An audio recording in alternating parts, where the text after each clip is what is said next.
Welcome to RPG Book Club LongCast, a podcast where we play a little bitty bit of a biggie big video game and talk about how it makes us feel. I am Sam Allman.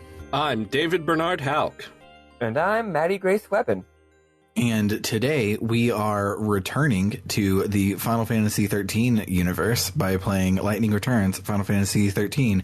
Playing just the first day, like getting to 6 o'clock and then going back down after you talk to Hope. It's a kind of small spot, but it helps us set up better. Yeah. So that's where we're stopping. As I'll be explaining a little later, this game is very structurally unique, and I have played ahead. I'm on notes duty this time, and I've played quite a bit ahead, enough to know that I think this is the best way to handle it. So yeah, this is a really, spoiler alert, this game is really, really good. I'm really excited to be playing this all with you, and for those of y'all listening along, I hope you all enjoy it, and I also am going to try my best to guide us through this very unique game, especially to those of you who aren't playing it can really get the full experience. Yeah, but fuck all that. First, we're going to talk about what our top three favorite threequels are. Okay, my first one, easy as hell, Metal Gear Solid 3. It's a no-brainer. I've already given my spiel about it on the past. It's simultaneously the least interesting game in the series because it is too perfect and is one of the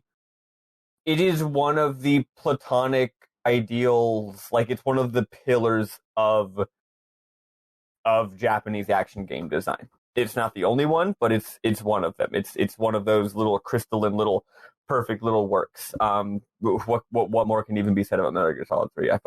What an incredible video game. Your since you said before we started recording you were having trouble, your second one can be Metal Gear Solid 1 because it's a threequel to the Metal Gear series. I was thinking of saying that as a joke. However, it's not a particularly incredible game. So I also could jokingly say Metal Gear Solid 5: The Phantom Pain because that's the third game in the prequel trilogy, which is let's call it the geopolitics trilogy, the latter day MGS series. We're talking Peace Walker, Ground Zeroes, Phantom Pain. Those games are a very clear trilogy. Yes, if I was going to make a joke, I could have done Metal Gear for all three of these games, but I'm not going to. So y'all share some of y'all's. Okay, so now that we're playing Persona 2, I fully appreciate Persona 3 as a threequel so much more. Like that's fair, actually. It was a super ballsy departure for the series and ended up defining the series moving forward. Like, they couldn't make a Persona 6 without social links. They couldn't make a Persona 6 without most of the identity of the Persona series, which was added in 3. And therefore, I really fucking like it. And then my joke answer would be then Persona 5 because it's the third Persona 3 game of the sub-Persona series. Yeah, again, not a ridiculous thing to say at all. Video games are silly, people. They really are. Oh, here's a very, very, very, very easy one. Again, this is not even telling about anything about me as a person. It's obvious. Dragon Quest 3. Oh, yeah. It is actually a threequel. We're not lying or doing a bit. And it's one of the greatest video games of all time. And I think when we're talking about best sequels and threequels, we're not just saying what's the best game. We're talking about how it functions as an element of a series, right? Like, if Dragon Quest 3 had been Dragon Quest 5 or 4 or 7, like, it would be a little different. It's like, no, like, it specifically is the full flowering development of a series of ideas that started with Dragon Quest 1 and developed in a sort of faltering, not successful way in Dragon Quest 2. Like, it is very much the ideal of, we took this idea and we've developed it, and now that it's the third game, it's this giant fucking masterpiece. Like, it is absolutely the best threequel that you could possibly imagine, I would say. Yeah, it definitely is. Man, I played a lot of Dragon Quest 3 today to get screenshots to make things for the Ko-Fi, so I don't know why I didn't instantly think of that one. So here's one. Go for it. Super Metroid. Yeah. That's a real good threequel. I love Super Metroid. That's not a hot take. No, yeah. My issue with it is it's not as good as Metroid 2. Super Mario Brothers 3. Yeah, I mean, duh. Yeah. My one that is sort of interesting, I do want to do an honorable mention and say Shin Megami Tensei 3. I feel a little weird saying that because it's so different from previous Shin Megami Tensei games in some ways, and also the Megaten series as a whole, like, I haven't played them all, but I've played some of most of them, and it feels very much like Megami Tensei and Megami Tensei 2, that, like, yeah, those are part of the same series. Like, there's not a break like there is between Metal Gear and Metal Gear Solid, where it's something completely different. So Shin Megami Tensei 3 doesn't really feel like the third game in the series, although it was like the most important Shin Megami Tensei game since it introduced mechanics that would be used in all of them later. Oh, here's my third one. I don't think you specifically said video games, right? You just said prequels. Mm-hmm. All right. I'm going to give two more actually. My first one is a little dull, but it's Death's End, the third book in the Three Body Problem series. The reason this falters a little bit as a prequel is because I wouldn't necessarily call it good, and I wouldn't say it's enough better than the previous two, because all three are so brilliant. It's like, yeah, they just finished the story they were already telling. Big whoop. It is an incredible book, so by definition, it is a great prequel, but you know what I mean. And in my second one, and this is my real one, The Matrix Revolutions. I believe I dropped my hot take on y'all a month or two ago that it's actually my favorite film in the Matrix series, and maybe my favorite film by the Wachowski sisters. Which is the take I've never seen anyone else in the entire world say. And I'm not trying to be spicy here. I started to watch it recently after rewatching the first two, and was thinking, oh boy, Matrix Revolutions. I remember not liking this one that much. Hopefully I can find something good in it, right? And then by the end of it, I was like, wow, that was incredible. So yeah, Matrix Revolutions. That is my favorite prequel. And it does so many things that people should, which is not only does it continue and resolve the story that was begun, it also doesn't break new ground as far as the narrative, because it's resolving the story, but stylistically, it totally does. The fight scenes, the mood is totally different. Whereas the second movie was taking influence from, it was very highfalutin. It was taking a lot of influence from anime, taking a lot of influence from wuxia, stuff like that. The third movie mostly takes influence from like horror films and from war films and from like really old like classic Hollywood. And it has it's a totally different vibe than the previous movies, despite being a very, very direct continuation of the narrative. It's a beautiful movie. I thought of one, and it's on brand for Sam Allman, but Digimon. Almost an Allman Brothers.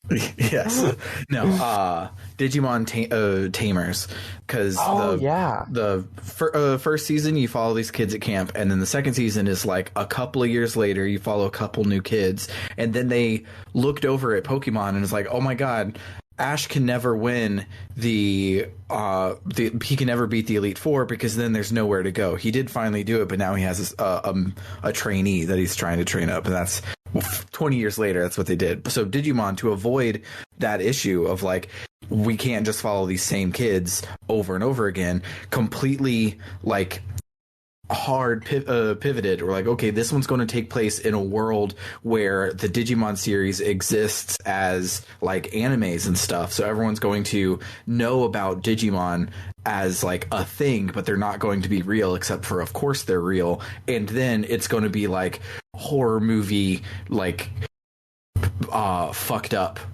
in a lot of ways, and we're just going to lean into that part of it. And it's phenomenally good. And it was one of those things that their gamble of restarting things didn't pay off. I remember back in the day instantly turning it off like by the end of episode 1 being like, oh well, I wanted to know what happened next, I don't want this bullshit. And a lot of people never went back to watch it, but those who did are like, it's actually probably the best one besides Ghost Game, which is on right now, which is emphatically the best one.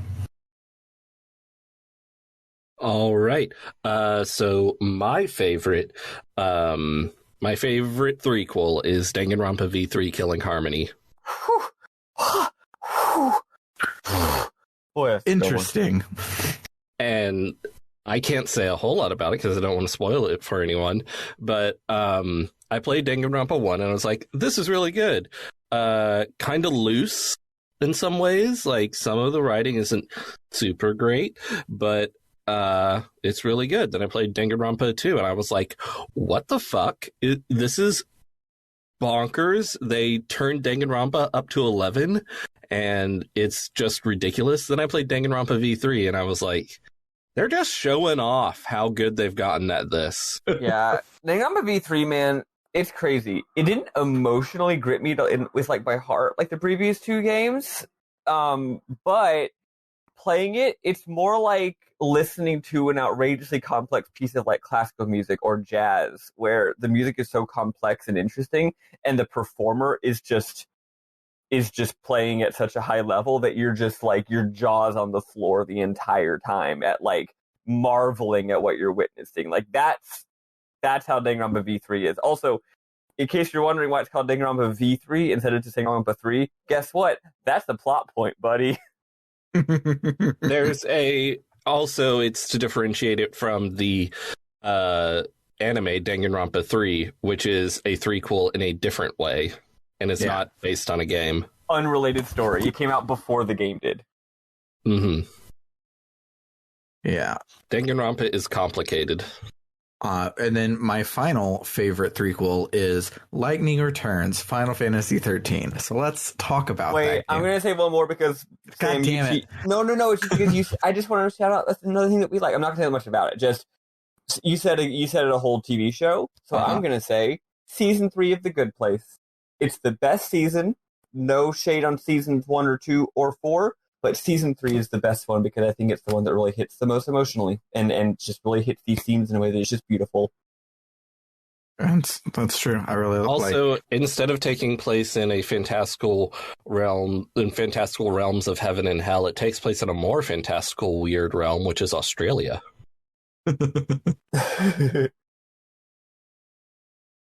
So my favorite threequel is Lightning Returns, Final Fantasy XIII. So let's talk about that game now. Yeah.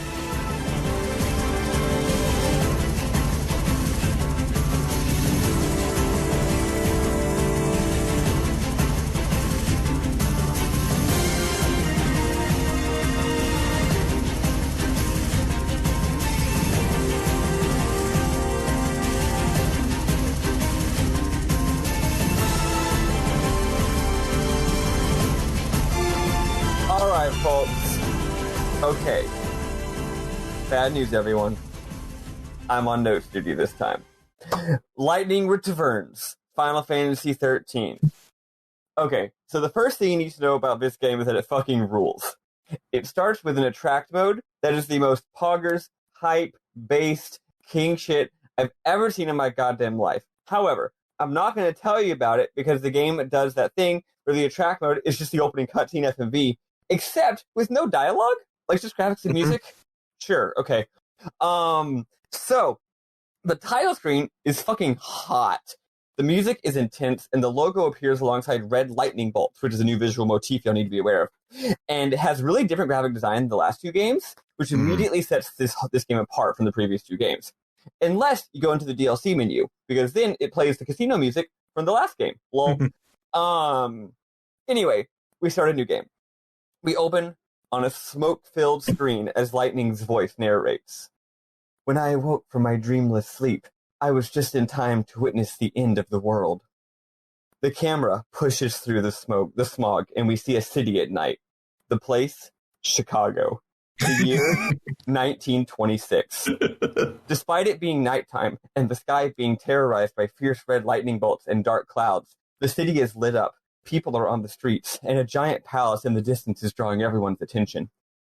The camera descends to ground level and races along the streets as Hope's voice says, "It's beginning.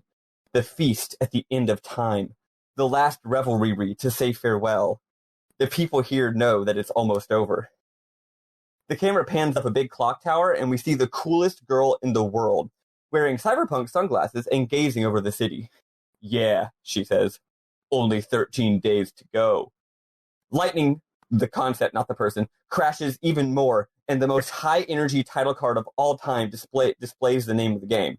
Yes, folks, Lightning is indeed returns. She is extremely a quirked-up white girl goated with the sauce, and she is absolutely about to bust it down Motomu Toriyama style. God damn it. A palace interior. Everything is lit up like the club in John Wick, and cyber ladies are doing pole dances while everyone else is either on the dance floor or K-holing in a corner. Presiding over the festivities is Snow? Not gonna lie, folks, he looks dumb as hell. By far the worst Snow in the series. He looks so bad that I was like, surely that's not Snow, because I wasn't sure either. It got me in 13-2, where the opening is bonkers, but then you see it with narration the moment you press start. And I was like, but this one is like set to the music. In 13-2, just a music track was playing over it, but this one was like the strings would like go when the swords would hit and stuff. I'm like, so okay, this one isn't. That's obviously not Snow. It's like the bad guy. This can't be the opening cutscene of the game. And then it was Snow. I also thought it was a different character at first. Anyway, yeah, I didn't recognize him until I saw his necklace, his pendant. Mm-hmm. Yeah. So yeah, he's presiding over the festivities and he's doing a Gendo pose. But he notices a creeping shadow. Lightning sees it too. "It's the chaos. Do you want to turn back?" asks Hope. "Too late now," says Lightning, crashing the party and grappling a guard to the ground as the creeping chaos seems to be dissolving people's souls or something, which emerge in a ball of light. Light absorbs the light, and Snow realizes who's here. "The savior," she growls incredulously. The party lights go off, and a strange magical effect appears. A sort of pulsating, flowing wall, undulating like the red curtains at the end of the title sequence of Cooper Returns Twin Peaks, except it's a checkerboard pattern.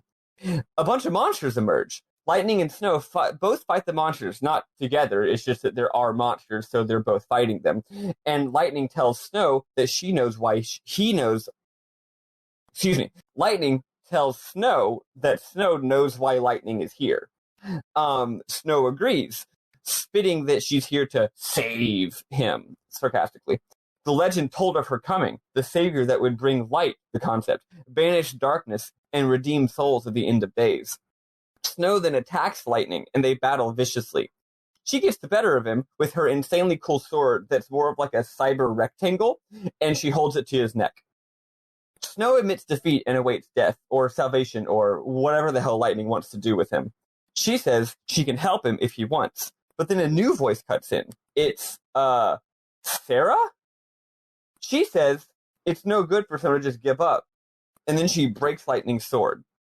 She materializes, and it's some weird goth loli that sort of looks like Sarah, but acts nothing like her. Mm-hmm. This is another situation where I was like, my first thought was, that's Sarah. My second thought was, maybe it's just a new character, and they forgot to make her not look like an existing character.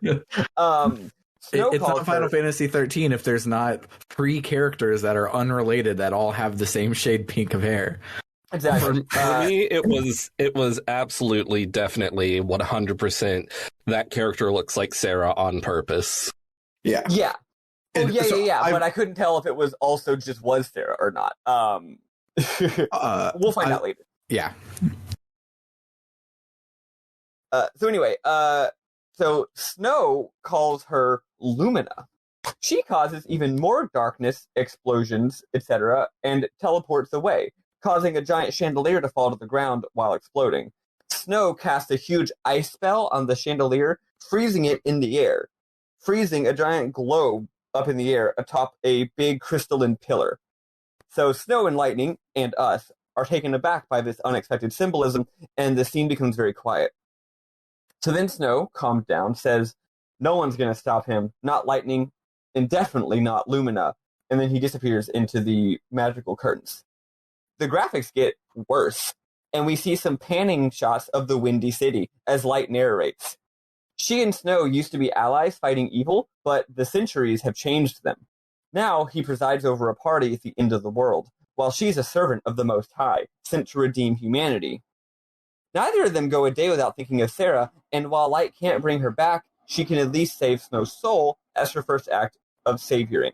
If you're wondering a little bit about the world building, I will explain later. I'm just bringing us through it. So an enemy appears, and we get a battle tutorial. I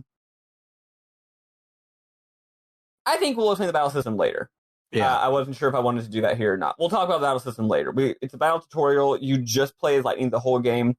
It's a weird kind of action game. It's cool, but we'll talk about it later. This is a very systems-heavy game, so we'll talk about the systems at the end. After the battle, we go the heck after Snow. Hope tells us that the reason Snow is in charge around here started with him just like being his usual self and helping people out, but eventually everyone loved him so much that, what do you know, he's the ruler of the city. Though nowadays he just presides over partying and feasting, and also he seems dead inside. So we run into a dense chaos zone, and Lumina appears. She's surprised that Lightning can see it all in the thick chaos shadow, which means she's not one of, quote, God's regular lackeys. She warps in a boss and warps out a herself. Afterward, Hope reveals that when a lot of chaos shit... then we have a boss battle. Either of y'all have trouble with this boss battle? No, I haven't had any trouble with the game at all so far. Yeah, 5 stars. I've had a lot, but that's because I'm dumb. But not this battle. Afterward, Hope reveals that when a lot of chaos shit is happening, his sensors can't really see anything, and he won't be much help. Eventually, she reaches a door through which Snow has escaped. But the door is covered in like a thick shield of shadowness, and she can't break through it. Again, she muses. Perhaps the centuries of loneliness and grief have driven him mad. She says if it were anyone else but Snow, she'd have no doubt that this is the case, which is paying him a begrudging compliment. A bunch of guards appear, and Hope convinces Light that if she wants to save Snow and heal his broken heart, she needs to first knock it owned by a bunch of guards. So she runs away and warps back to the Ark. That was a lot. But we are now through the first cutscene and like the first 2 cutscenes and battles of the game. Yeah. This game is very systems heavy, so what they do is they dump everything you need to know on you right at the beginning, and then they say, all right, go have fun. Which is, a way to design a video game. So next we get some flashbacking. Fun fact, this game was, as we talked about last time, they really tried to make this game appeal to people who hadn't played the first 2 games, which I would argue is a stupid idea. But that's why it's called Lightning Returns Final Fantasy XIII instead of the other way around, and that's also why it's so different, and that's also why it's got all these flashbacks. I do think someone could play this. I think someone could very much play this game and love it without playing the previous 2. My question isn't that they would. My question, whether they would, my question is why would they play it to begin with? So anyway, we get a flashback reminding us of what happened before, but from Light's point of view. A long time ago, Light says, she committed a terrible sin. She was fighting a battle she couldn't win, so she needed help. Because she needed help, she drew her sister into the conflict. And because of her drawing her sister into the conflict, her sister was lost to her. I think that's a pretty cool reframing of events. It definitely makes sense that Light would feel that way. So, her sister got drawn in, her sister was lost, and now she's been asleep for hundreds of years. We'll find out exactly how many later. It was like a dreamless sleep. And then one day, God himself spoke to her, all-powerful and all-knowing Bunavelza. She would be his servant, and if she did her duty, Sarah would be returned to her. She's chosen by God to guide souls out of this world and into the next one. So she arrives at the Ark, which an astute observer will realize is actually the artificial cocoon from the end of the last game.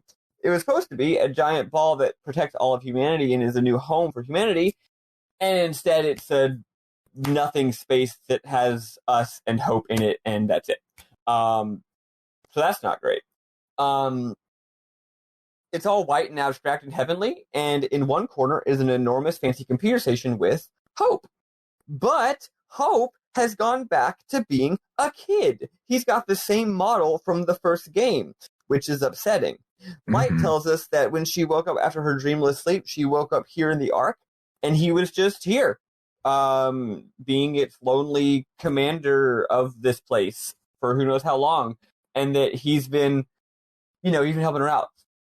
At this point, we realize that even though the game started in media res, she's probably been awake for like a day at this point. Like she as far as I can tell, the timeline was like she woke up, God told her, "Go be my holy servant." Hope gave her a rundown, and then she went to Chicago and we got the opening cutscene of the game. Like that's it. Also, she got some cool clothes. So anyway, it turns out that the gates that okay, so here there's a bunch more cutscenes, but then also you get to talk to Hope, and Hope gives you some optionally gives you some more lore. I didn't talk to him till later, which was a dumb idea. So I'm gonna sprinkle in what he says in those optional conversations here because it makes it all make more sense. So this game takes place 500 years after the end of the last game. And you might think, wow, a lot has happened since then. No, actually, nothing has happened since then. Turns out that when the gates of darkness opened at the end of the last game, it immediately almost destroyed the entire world. And over the next, I don't know, weeks, months, it killed more and more of the whole world until all that was left was a single continent with 4 zones in it, basically. And this place is called Nova CASTulus, which is funny if you remember that the broader project in which these games were made, a term that's never appeared in the games themselves, but is appeared in marketing and stuff, it's called the FabuLONG Nova CASTulus project. So the world of FabuLONG Nova CASTulus has appeared. And it has 4 locations. And like that's the whole game, and that's also the whole world. In addition, it killed a zillion people and made everyone who didn't die immortal. So everyone in this game has been the exact same people who were there at the end of the last game. They've been living for 500 years. They can still die due to like monsters or sickness, like stuff like that, but they don't age. So that's cool and explains a lot about why people are the way that they are. Later you'll find like children, and it gets a lot weirder when you think of people having to be children for 500 years. The game doesn't not address it. It's a fucking weird concept. So Chaos has just been running the show for a very, very, very long time. Religions have popped up, society has changed in really huge ways, blah, blah, blah. So the gates of chaos are open, and even Bunavelza, the great god, can't stop it. He can't stop the gate, and he's also, furthermore, not going to try, which is a very important line. So instead, the world is going to be totally destroyed in 13 days. 13 days is fucking over.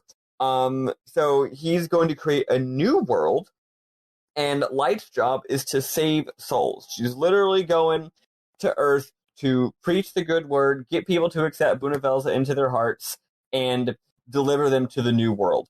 I'm making a little bit of a joke here, but so much of this writing is very evangelical, and it's very striking to me. Like the words that they use to refer to God and the way they talk about him and the way they talk about Lightning's mission is like straight out of Sunday morning Protestant church. It's got to be intentional, and I've never seen that in a video game, and it's really cool, because usually in these games you have like evil Catholics. These are evil Protestants, and it's a completely different vibe. So anyway, So that's why me writing it in this jokey way is actually meant to give the impression of how it actually is. So anyway, she's here to save souls. That way they can go to the new world when the old world perishes. Then things get even more upsetting. Lightning tells us that being manipulated and used by God in this way, like God is clearly like, hey, I'm going to force you to do my will because I know you want to get your sister back. And she goes, that should make me mad, but it doesn't. Turns out that in place of where you would expect to have her anger toward God or her grief for her sister, there is instead just a empty void. Hope's like, yeah, I'm the same way. I just don't have emotions. I'm just a numb shell of a person. Kind of weird, huh? And they both are just kind of like, yeah, it's how about that? I don't even have emotions about that because I don't have emotions. And then one of them says that maybe emotions are just a distraction from our holy mission. So anyway, now we get to explore the Ark. So time doesn't flow here, so we can take our time to explore. There's not that much. There's just some treasure chests. There's a place where you can refight boss battles to get high scores. There's no benefit to it besides getting a high score. There's a place where you can do some tutorial shit. You can talk to Hope to get more info about things, and you can buy stuff from him using a special currency called EP. I would suggest not doing that because EP is very precious, more precious than money, and the stuff you can buy from him isn't that expensive down on Earth. That's just my take on it. And finally, there is a what is the word for it? A warp device, which will warp us back down to Earth. So we get more exposition of various. This is plot exposition, but really it's mechanics exposition. Okay, so Bunavels is waking up in 13 days, but Chaos is so powerful and has done so much damage that the world's actually going to end in 7 days. So we need to extend the length of time the world will survive, so that the world survives for 13 days instead of 7. That way the world doesn't get destroyed before Bunavelza wakes up to save everybody. We do this with Aradia, the power of God's light. Benevolescence. Exactly. Look, this is the exact same plot content as Dragon Quest IX, which is very, very funny to me. I like that. Dragon Quest IX was like, you got to go do a bunch of quests and help people so that they'll be grateful to you because you're literally an angel. And if you do that enough, I actually forget the plot set up there, but it's in Dragon Quest IX, it's literally the world tree is withering, and you, as an angel, you go and do it. And as we found out later, the world tree is withering, and you give your Aradia to the world tree. It's the exact same. Oh yeah, there's some details. Like in Dragon Quest IX, is like everyone's job is to do this forever, and because the world tree will bring about paradise. And I think it's like, didn't you like lose your wings or something, and you want to be an angel again? Whatever.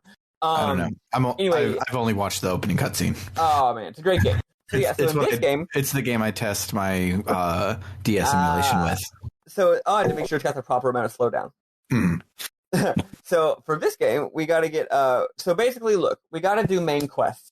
We got to do side quests. We got a bitch ton of Aradia, a.k.a. Benevolescence, a.k.a. Soul Juice, to cause Yggdrasil to bloom and keep the world alive for a few more days.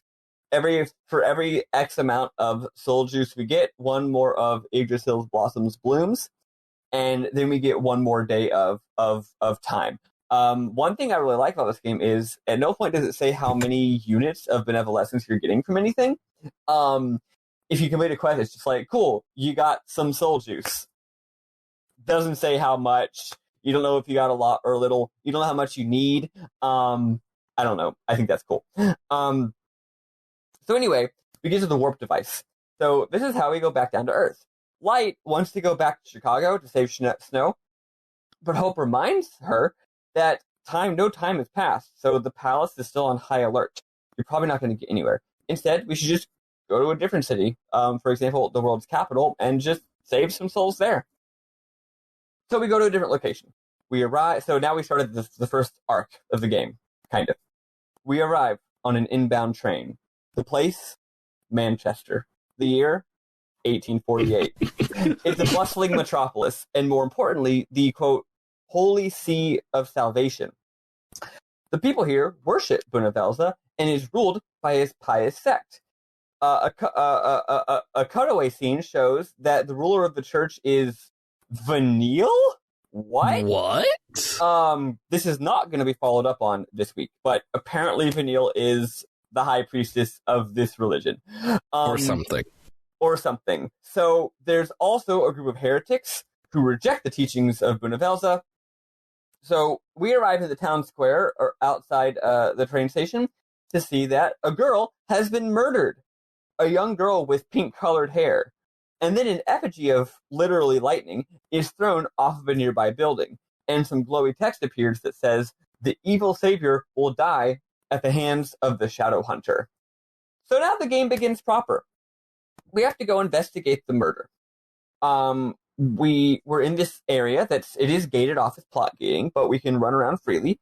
It's 9 p.m. and events the clock progresses. Not in real time, but the clock progresses automatically. It's 3 minutes is 1 hour of game time. So slower than say Majora's Mask, but not super fast either, but not super slow either.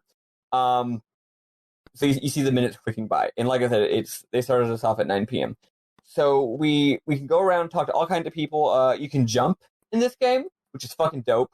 They finally added wait. Oh, you can jump in the last one. I'm silly. I forgot. But you have to jump in the last one. Yeah, but you can't grab on ledges in the last one. Yeah, but this also, one can. It's just a bigger. I mean, this one just feels a lot better to play. Yeah, the last one, you technically could jump everywhere, but most of the jumps were still the FF13, like, walk to the right spot, and then we'll manually jump you. This one is, like, an action platformer. Yeah, this game actually does play like a platform game. Like, not a super well-designed one or anything, but, like, earlier when we were chasing snow, it was like AAA video game ass, like having to go up ladders and down things and killing all this level design that just exists to run through it, basically. I'm surprised that Light didn't have to, like, at some point grab a big ladder and put it over something so that she could cross a gap. Or genuinely surprised she never had to sidle through a really narrow area. Very surprised that she never had to sidle through a really narrow area. Anyway, though, so yeah, we can just investigate. There's all kind of NPCs we can talk to, all kind of stuff that we can learn. And the time progresses, and it's a little overwhelming. So anyway, we have to investigate the murder and see what happens. So we go and we talk to the Inquisitor. This is the third murder in as many days, and all of the victims have been young women with rose-colored hair. The Inquisitor is like, just like you. You better watch yourself, lady. So we have to go and learn more. I did the most obvious thing, which was just go around and talk to people to get enough evidence to talk to the Inquisitor again. Turns out there's a bazillion different ways to get evidence in this scene. I just didn't realize until I was watching a Let's Play to do the notes. Man, like, there's like twice as many bits of evidence as I could have as how many I got. Like, you can investigate like the effigy itself. There's all kinds of things, like items you can inspect around the area. I didn't talk to like the shopkeeper or the innkeeper because they're shopkeepers and innkeepers. I didn't feel like staying at an inn or shopping. Turns out, if you talk to them at this point, they are witnesses and they'll give you info. So there's all kinds of stuff you can get here. I don't know how many you have to talk. You have to talk to like 4 or 5 people. You have to get like 4 or 5 bits of evidence, and then you can go back and talk to the Inquisitor. Anyway, so here's some stuff we learned. For example, this cult that rejects Bunavelza is called the Children of Etro. You might recall is the god from the previous 2 games that we murdered. Oops. Technically, Gaius Gracchus murdered him, but whatever. That wasn't a joke. I did forget his name. Caius Ballad? Caius Okay, Ballad. I was thinking Caius Balthazar. I wasn't too far off. Yes, Caius Ballad tricked us into killing Etro. Yeah. So anyway, lately, the Children of Etro have been walking around like they own the damn place. They also tend to congregate in the square around midnight, and it's almost midnight. Also, the Shadow Hunter is the leader of the cult. one thing I didn't realize is that we get very little evidence that the children of Etro committed this murder or that the Shadow Hunter is involved. It's just that everyone assumes that that's the case. Mhm. Literally, everyone is like, ugh, fucking children of Etro. I'm sure they're behind this. So it's very cool. I mean, they do. There is an effigy of someone with rose-colored hair thrown over right after the murder that says the Shadow Hunter will do stuff. Right. So I think Shadow Hunter will do something. Doesn't say that he did it. Yeah, but having played a lot of Anime Crimes Court lately, the Anime Crimes Court would agree that if there is a serial killer that is only killing people with rose-colored hair, and right after the latest victim is found, a big theatrical tossing over of a person with an effigy with rose-colored hair, saying, "I did this. I'm the Shadow Hunter. I'm going to kill Lightning." It kind of seems like Phoenix Wright would say objection. It doesn't say I am the Shadow Hunter. It says the Shadow Hunter will do this. That means it wasn't Christmas. Anyway, I assure you, it's fight based. So I'm doing a little bit. This is a combination of I've played ahead but I'm not actually. This is a combination of spoiling, but also my own prediction because I played ahead, but not that much. So I just wanted to draw attention to how many assumptions are going on here. Which is definitely a thing. But yeah, so the children of Etro, you learn that the children of Etro have this thing called they have an Oracle Drive, remember, in the previous game? Mm-hmm. And some townsperson suggests, thank you, babe. Babe's closing the door. A townsperson suggests that the prophecy in the Oracle Drive may have inspired them to be doing these murders. I've also been having furtive conversations on the payphone near the graveyard. Other things that we learn, which I don't think are actually part of this sequence, but it's just an NPC I talked to, is that the Shadow Hunter is actually usually is more of a beloved figure. He's kind of like, he's the leader of the children of Etro, but he also is kind of like not a Robin Hood type. He takes care of the poor people in the town. He takes care of those in the slums and protects them and feeds them. So actually the poor and downtrodden of the city used to, or have always really looked up to the Shadow Hunter as their protector, but now there's these murders and everyone's like, what the heck? We thought this guy was chill. So that's another bit of interesting story we get about the Shadow Hunter. So anyway, we tell the Inquisitor what we know. We ask him to lift the blockade around the area, which is plot gating us, so that we can follow the children of Etro. We can't follow them to wherever they're going to go if they can't go anywhere. So we do that, and guess what? That saves the Inquisitor's soul. But I want to back up, because there's actually a side quest that I was going to mention as a side quest, but I realized the game railroads you into this side quest so much that it's really just part of the real game. So as part of our getting evidence, we meet this guy named Thornton. And Thornton is he's a worker at the monorail, and he's like, man, I can't believe I'm still working here. I'm really waiting for the guy who's supposed to replace me for my shift, but he hasn't gotten here yet. I really want to go home, but also I'm getting really worried about my friend. I'm annoyed that he won't replace me, but also what if something happened to him? He's it's this guy named Holmes. Can you go find him, please? So we go find him. He's 50 feet away. He's around the corner. He's right over there, and he's fucking dumb. And he's like, oh, I was so. He's like, I was actually a witness. I saw something. I saw what happened, but I was so scared that I couldn't even walk the streets. I was worried they were going to try and kill me to get rid of the witness. So we're like, okay, we're going to escort you literally right over there to go talk to the guy. So we escort him back, and we talk to them, and they have this heartfelt little thing. And remember, Lightning's whole thing is, we're going to save people's souls. We're going to fix their deep-seated, whatever deep, serious problem they have, so that they can be purified to enter heaven. Turns out, sometimes saving someone's soul isn't a particularly big ask. Kind of like how it's kind of like how in the first Final Fantasy XIII game, the crystals on Pulse are like, you gotta fulfill my dying wish, my ultimate, it was my focus. Like, I was tasked by God to do this extremely important focus.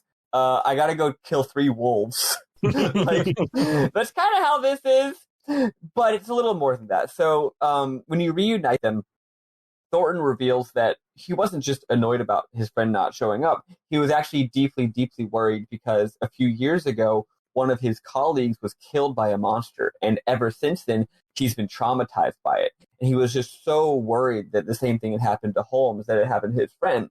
And Holmes is like, oh man, I didn't know that, dude. Like, I didn't know you had this trauma thing. I feel so bad. Like, I'm never going to be late again. I'm always going to be on time because I would hate it if you like had a fucking heart attack or something because of worrying about me.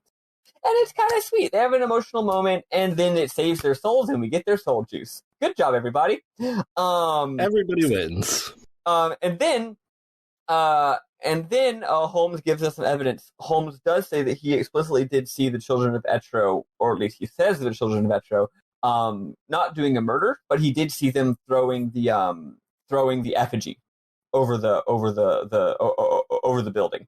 So anyway, that is technically an optional side quest, but again, you were kind of reverted into it to introduce the idea of side quest.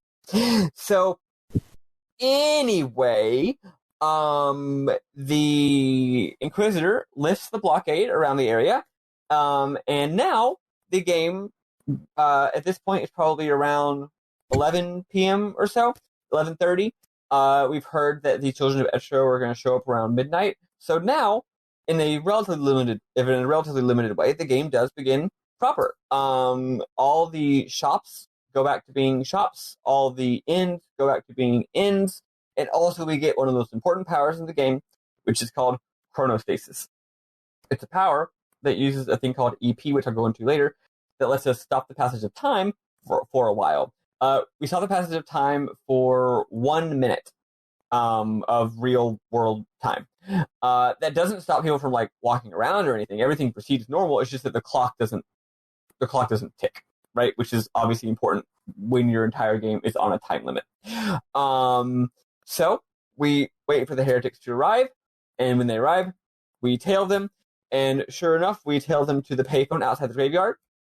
The phone rings, and they say a secret number code, which we do hear, but whatever. I guess it's like a one-time only code. They say a secret number code, and it opens the door to the graveyard, and then the door closes. We realize we've missed our chance to get in there tonight. But tomorrow, if we manage to get the code, we can go in there and see what they're up to. So that's going to be our quest for next time. However, as Hope had told us earlier, we have to return back to the Ark every day at 6 a.m. So that's the game's loop. You spend 24 hours, 6 a.m. to 6 a.m., and then you go back to the Ark. So right now it's around midnight 30, something like that, maybe 1 a.m. So we got to kill time. We got 5 hours of in-game time to just do whatever we feel like doing because we can't actually progress the main plot here. So Hope suggests that we get out of town if we feel like it. So I want to ask y'all what y'all did. So what I did is I ran around Manchester and talked to a bunch of people, fought some pretty hard random mobs. And I think I did one whole side quest, which was finding a little girl's doll for her and being weirded out by the fact that this little girl is over 500 years old. Oh, I actually, where's the doll? The doll is, did you talk to the guy who is like, hey, buy this cool thing I got from wherever?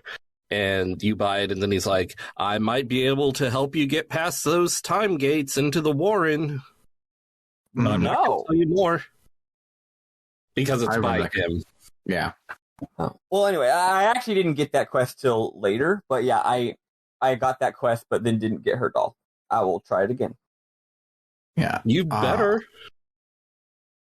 I just explored all of Manchester. I walked all the way down to the South Gate, because my plan was I was going to go somewhere else and just like poke around a little bit, but I was So after midnight, the Warrens open up. So I went to the Warrens, and then I got turned around, and I was closer to the South Gate than the North Gate.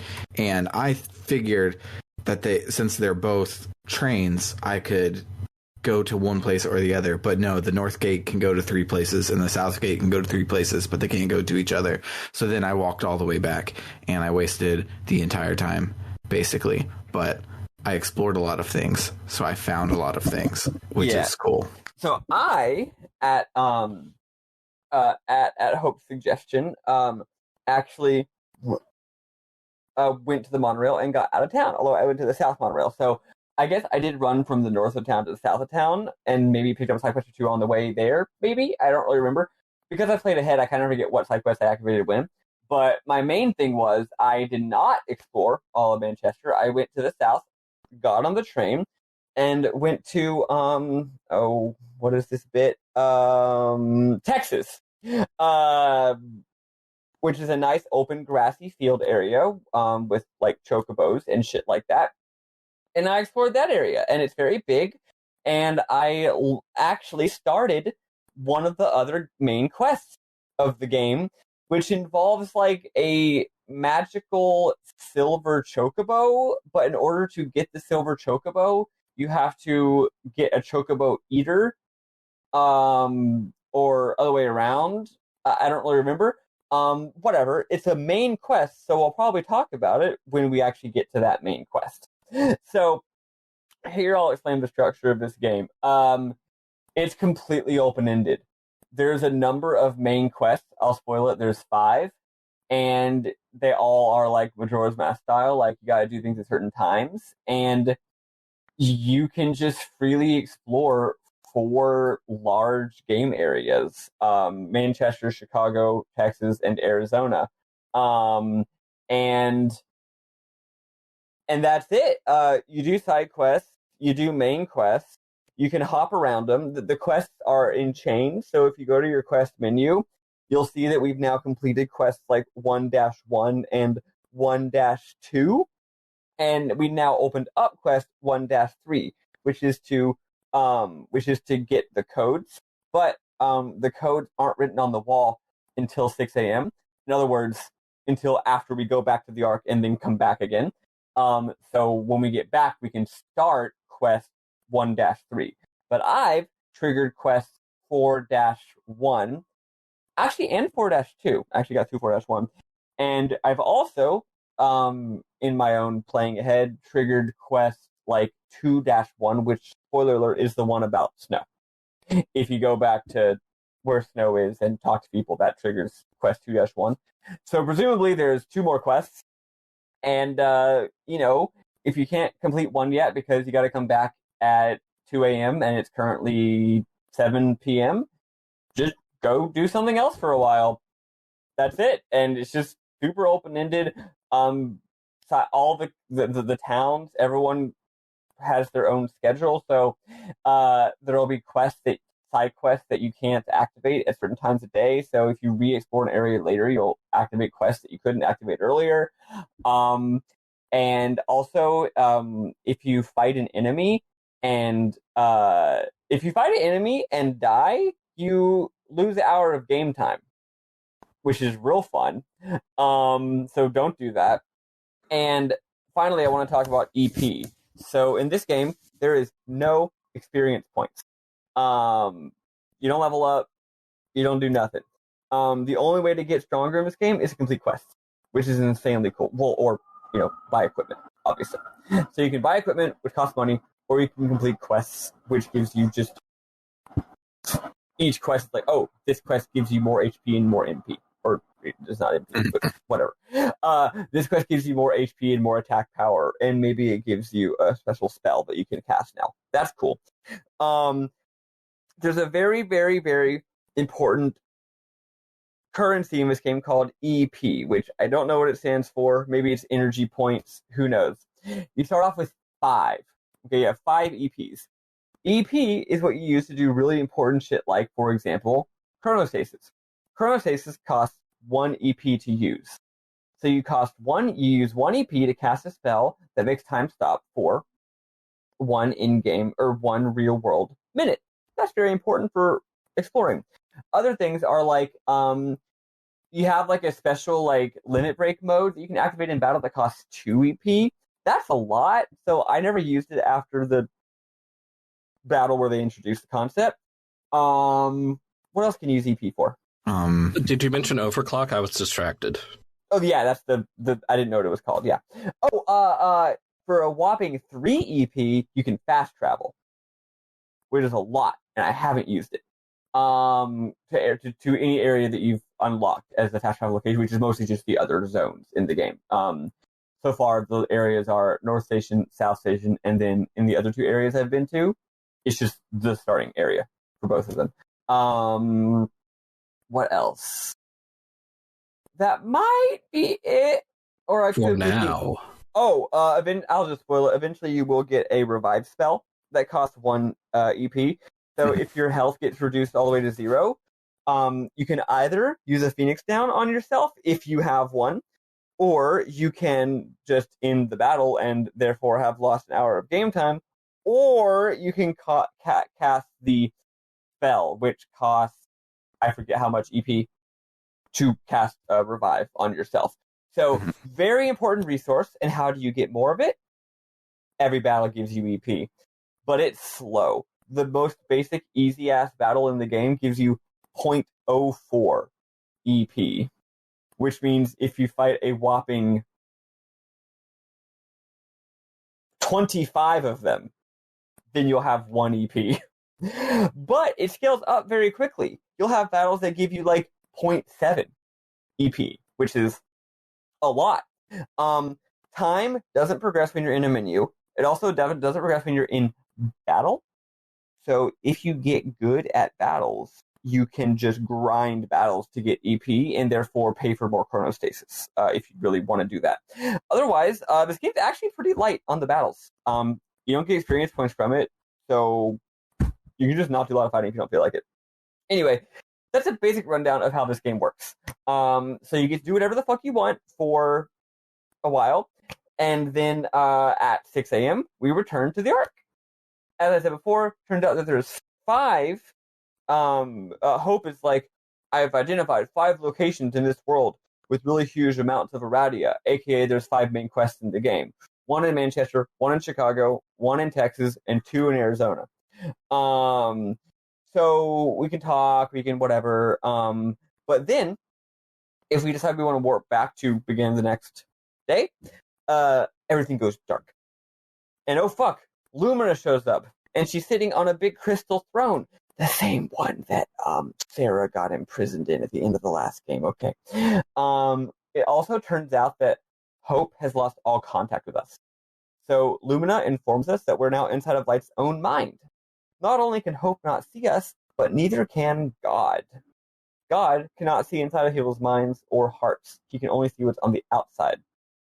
So Lumina tells us that she can talk to us in here safely. Everything that Hope learns gets passed straight on to him, which Lumina doesn't like. Lightning is like, who cares? I have nothing to hide. I have no reason to betray God. We've got a pretty good arrangement going on. But Lumina suggests that contrary to what we've seen so far in the game, Lightning doesn't really believe that. Lumina suggests that Lightning's ultra stoicism that we've seen throughout the game is actually a mask hiding what's really going on down inside of her. And she's hiding it so that God himself doesn't suspect anything. Lumina tells her, I know you haven't changed, because you can't. Which I think is a very sick burn on Lightning. And then Lightning realizes that Lumina is actually Sarah. Her facade breaks. Is she?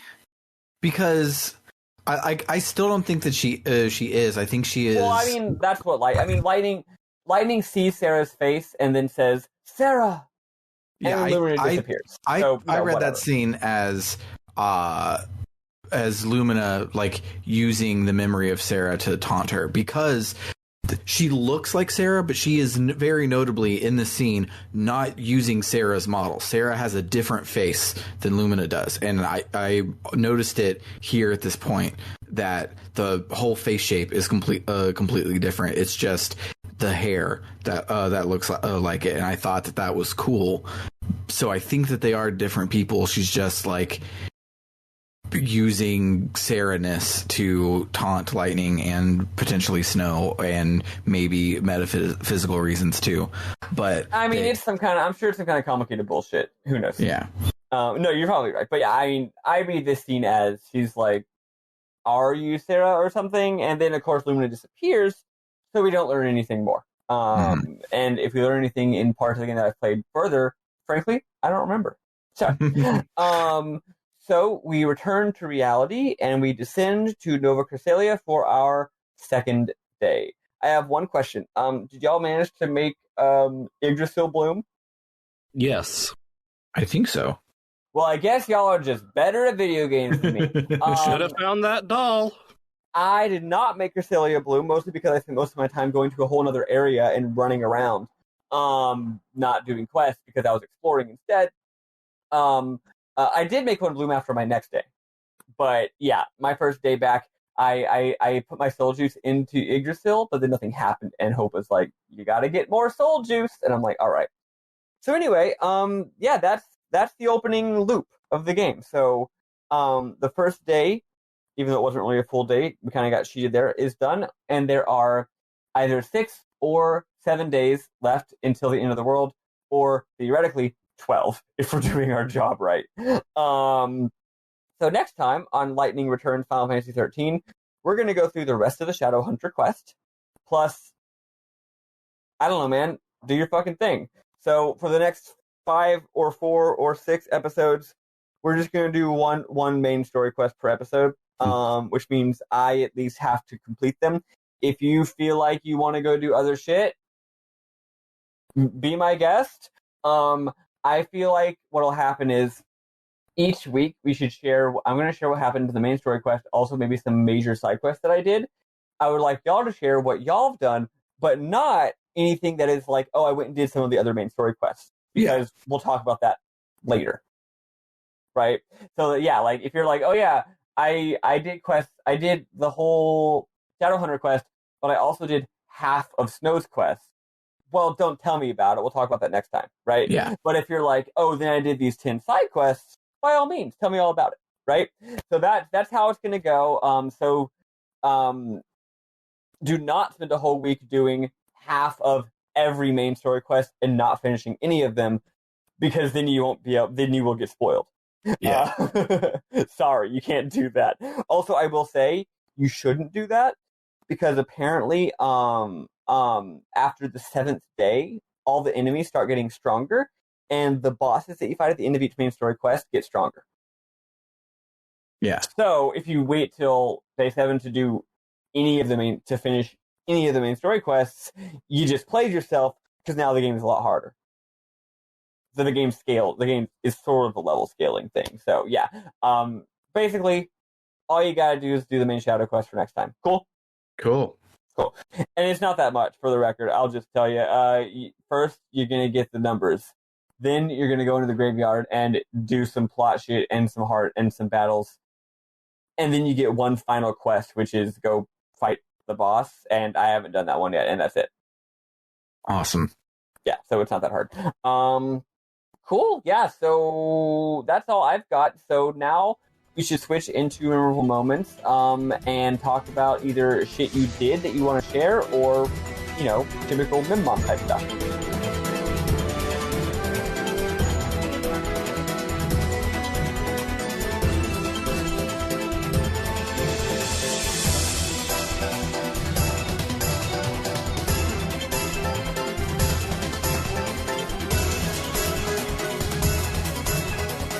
So, one of the first things that I did in this game is I went to Hope's DLC menu and I downloaded the infinity free DLCs that the Xbox Game Pass version on PC gives you, because you get all the DLC for free. How come I don't get that? I don't get that. Are you playing on PC? No, I'm playing on Xbox. Yeah, I get why I don't. It's because I'm saying more like, essentially, why don't we get that on Xbox? That's stupid. Yeah. But so I can be Yuna from Final Fantasy X, Yuna from Final Fantasy X-2. I can be Cloud Strife. I can be Lara Croft. I can cover myself head to toe in Moogles. I can be like 7 different, like, they feel like if I were Japanese, I would get the reference, like, historical samurais. For me, it's like I get the 3 different samurai colors, but they all have, like, are called different things, have different lore on them. It probably is a reference I just don't get. And also, I can get God, and the God one gives you plus 800 to all of your stats so that you just win the game. And don't use that one. The game's already not very difficult playing on easy. If I was playing on easy with the God costume, it would just be stupid and not even fun. But the worst part about it is all of the cutscenes are in engine using your current your current costume. So all of them suck for that very reason, because like the Unigunner is okay, like that's fine, but Unigunner, like, is that like the Unabomber did a class change? Yes. No, I'm meaning Gunner Una from Final Fantasy X-2. That one's fine because it's I could see Lightning wearing that, but Lightning really wouldn't wear all of the others. So while Cloud Strife is probably the best one, like, for attacking that it gives you, like, you should set that up for your commando style thing, which we didn't go into, which we'll probably go into in a second. But that one can't be my main.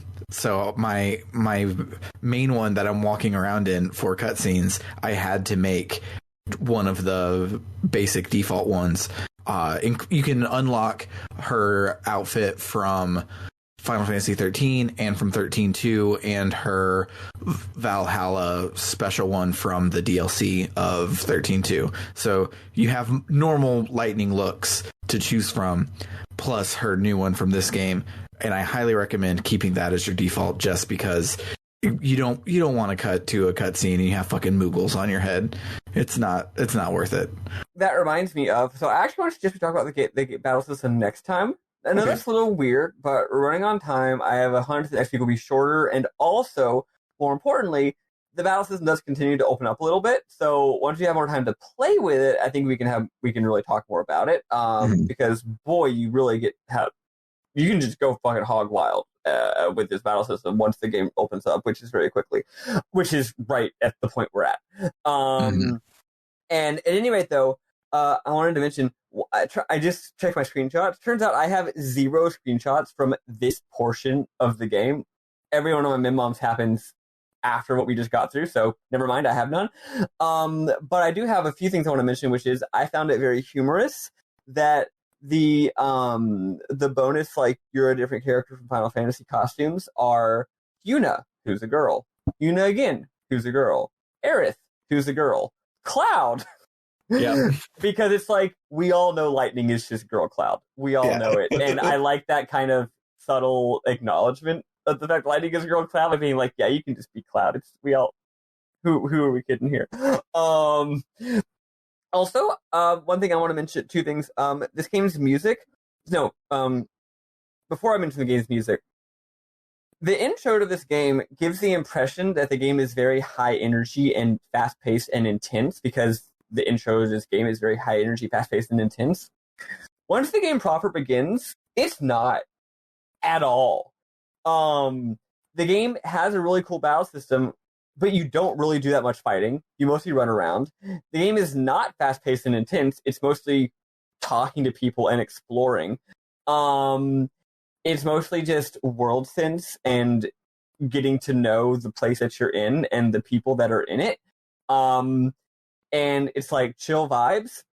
And the music, when you're in like a cutscene or an important battle, yeah, the music's very intense and driving. But otherwise, the music is a huge shift for the series. It's very like ambient. In fact, a big part of the soundscape is ambient noise from the town, not the music at all. Whereas like previous games are just like, you're just hearing pretty much just music and almost nothing else. This is like, you hear people talking, you hear people making sound effects. If you're walking by like a guy playing guitar, you'll hear him playing his little song. There's a lot of that kind of stuff.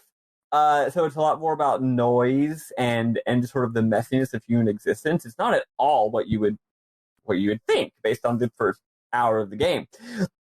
Which brings me to the soundtrack, which it's kind of hard to really hear the music in this game because of the game's focus on ambient sound and existence. But the music is phenomenal.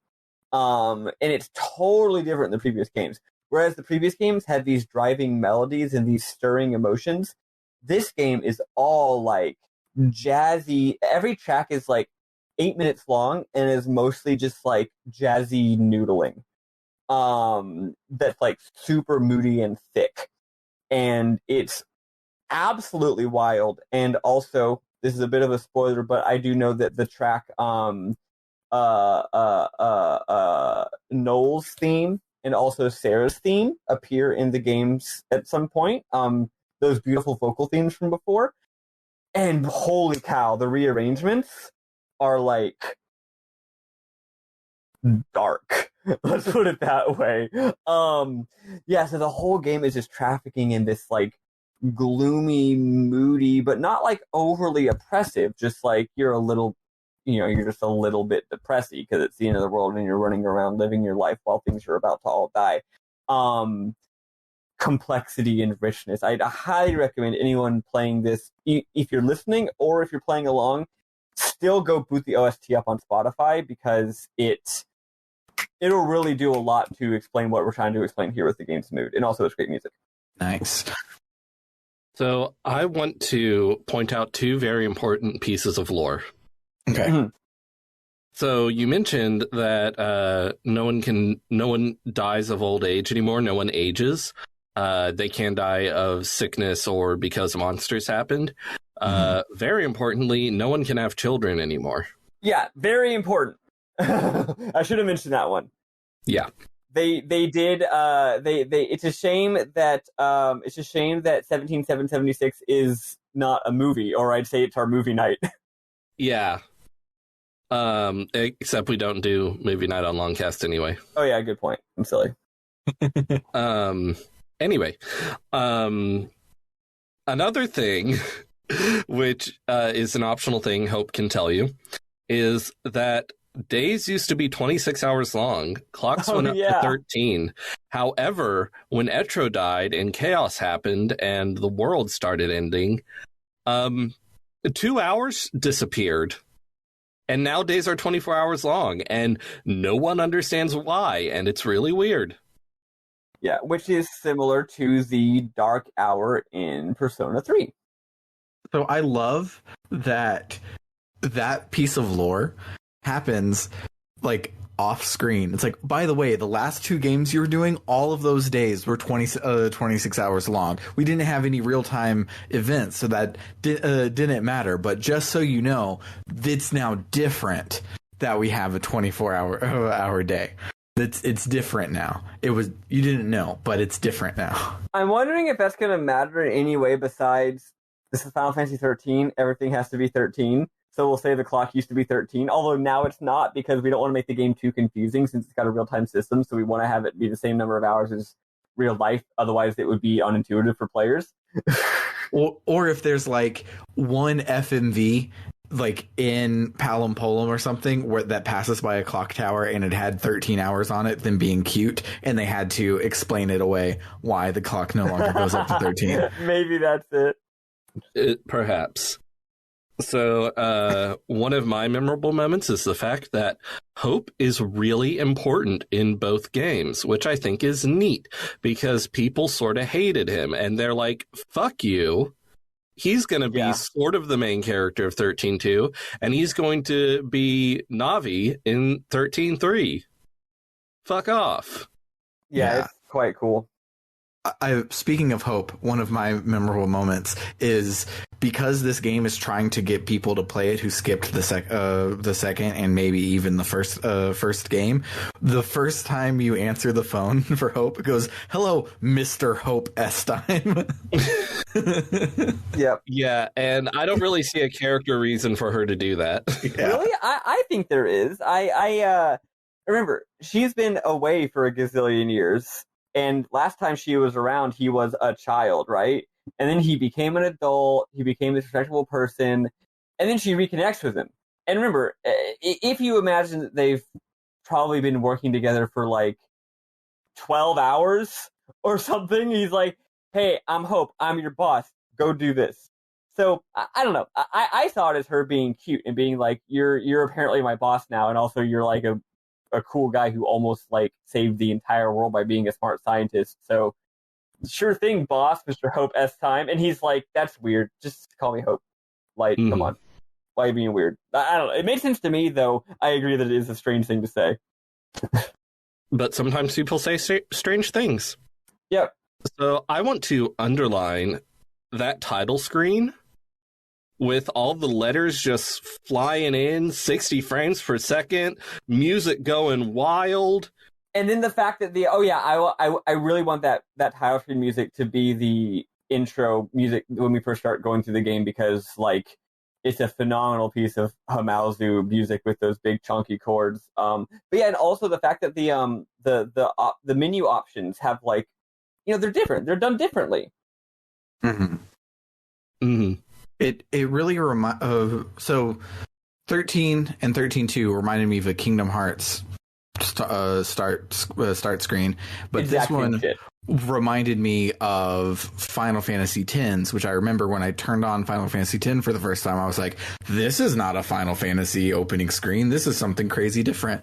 And it's the same kind of thing here. My final memorable moment is you can equip accessories on Lightning, not just stat accessories, but accessories like a little hat or something. And I put glasses on her, and she looks real hot. Every single game that has accessories, and one of the early ones you get are glasses. The character just now has glasses the rest of the game, and nothing else they give me will be it will be better than just wearing glasses. You say that, but you haven't gotten really big top hat yet. So I have a memorable moment that I think might be like extra cool. So Bernard, you completed the Carbuncle Doll quest. Was the Carbuncle Doll green when you found it and gave it to the little kid? I found a red one and I knew it was the wrong one, so then I found a green one and gave it to her. Okay, so I was looking everywhere for the green one. I couldn't find it. So I went to like talk to the girl to see if there was like an extra line of dialogue or something. But no, I completed the quest with the red one, and it said that that chaos changing everything and fucking everything up changed the color of the doll, and Lightning and the girl both agreed that is what happened, and that's why life extra sucks and stuff like that. And so I resolved the thing, and I got all my points and everything with them being like, this sucks, but thank you for giving me my thing. It's obviously not the good ending, but I thought it was either I thought that was either, whoa, what a weird way to resolve the quest, or what a cool way that there are multiple endings to this quest, and not just like I was expecting, since I had the red one, to like Super Mario 64. That's not my baby penguin. You have to find the right baby penguin or something like that. But no, it completed the quest and had this whole thing about chaos is ruining her day.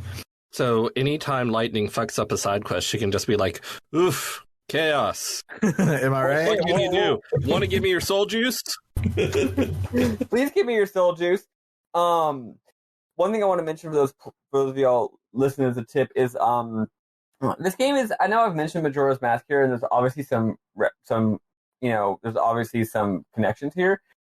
You are not supposed to be repeating these games, this loop multiple times. Mm-hmm. You can, but it's not like Majora's Mask where you do the loop over and over and over. It is possible, very doable, and likely that you will get through the game in one go.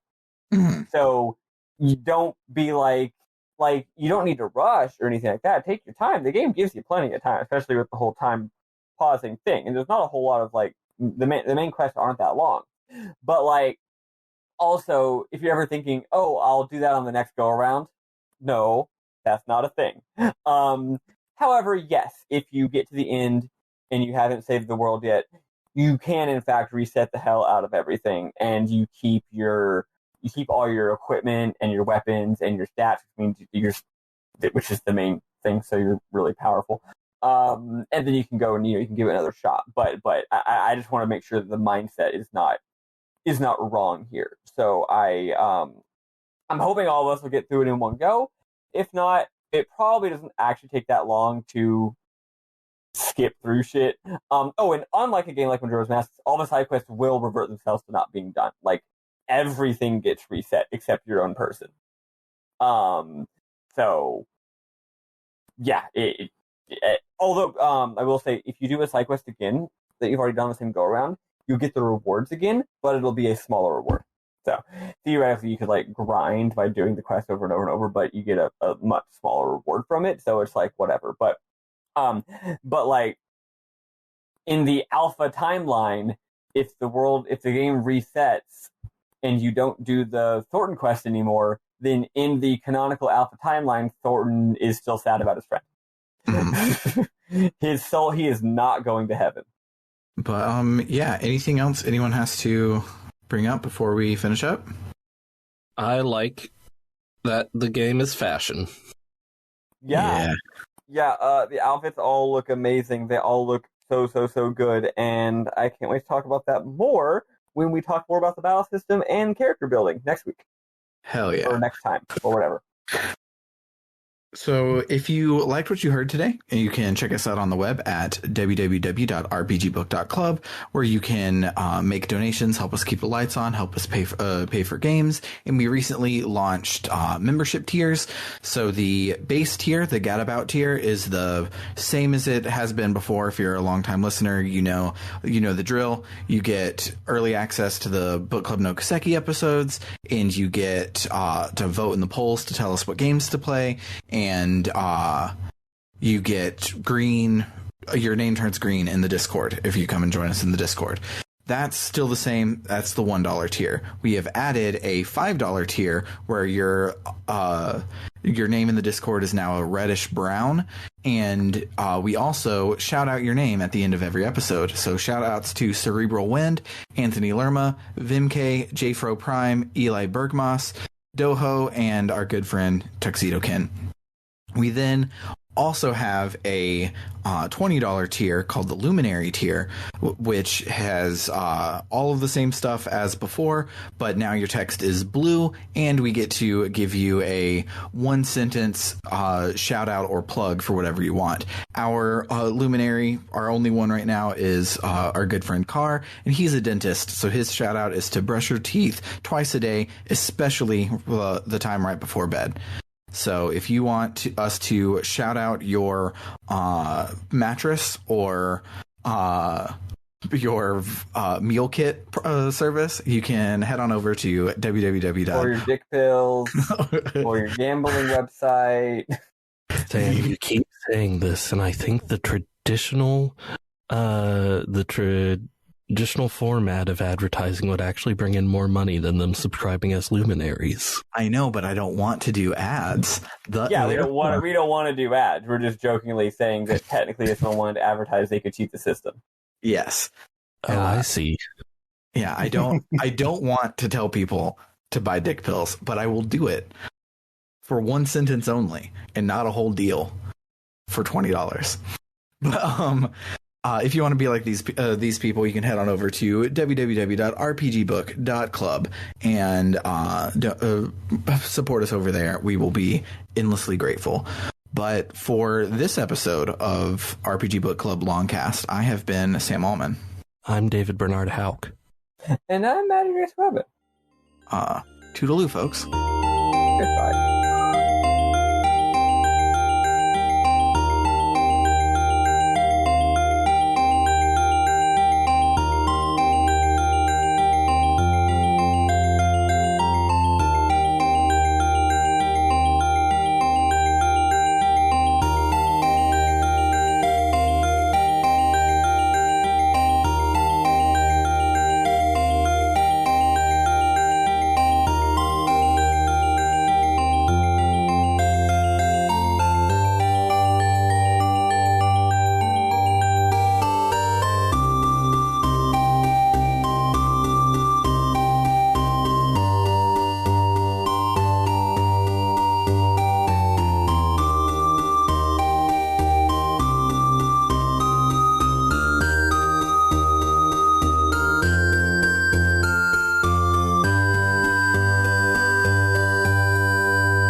How do we get through that whole episode without making a reference to Stranger of Paradise?